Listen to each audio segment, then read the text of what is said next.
চট্টগ্রাম ১৪ আসন চন্দনাইশ উপজেলায় নগদ ১০,৪৯,০০০ টাকা সহ একটি মাইক্রোবাস জব্দ করেছে সেনাবাহিনী।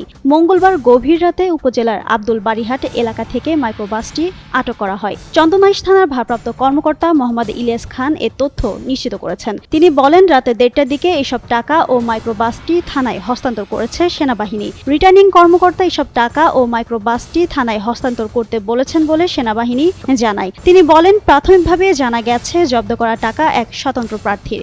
বিষয়টির সত্যতা যাচাই করে নির্বাচনী ট্রাইব্যুনালের সিদ্ধান্তের আলোকে পরবর্তী আইনি ব্যবস্থা নেওয়া হবে।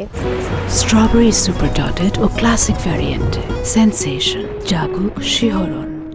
এদিকে টাকা জব্দ করার একটি ভিডিও সামাজিক যোগাযোগ মাধ্যমে ছড়িয়ে পড়েছে। সেখানে দেখা যায় একটি মাইক্রোবাসের পাশে দাঁড়িয়ে থাকা এক ব্যক্তিকে ঘিরে রয়েছেন সেনা সদস্যরা। ওই ব্যক্তি টাকা গুনছেন। এই সময় একজন ওই ব্যক্তির পরিচয় জানতে চান। টাকা গুনতে থাকা ব্যক্তি উত্তরে জানান তিনি মিজানুল হক চৌধুরীর অ্যাসিস্ট্যান্ট ম্যানেজার। ওই আসনে মিজানুল হক চৌধুরী নামের এক প্রার্থী রয়েছেন। তিনি ফুটবল প্রতীক নিয়ে স্বতন্ত্র প্রার্থী হিসেবে প্রতিদ্বন্দ্বিতা করছেন। যদিও এ ঘটনার বিষয়ে মিজানুল হক চৌধুরীর মোবাইল ফোনে একাধিকবার কল করা হয়, তবে তিনি সাড়া না দেওয়ায় তার বক্তব্য জানা সম্ভব হয়নি। চট্টগ্রাম ১৪ আসনের সহকারী রিটার্নিং কর্মকর্তা ও ইওনো রাজীব হোসেনকেও এ ঘটনার বিষয়ে জানতে কল করা হয়। তিনিও কল রিসিভ করেননি।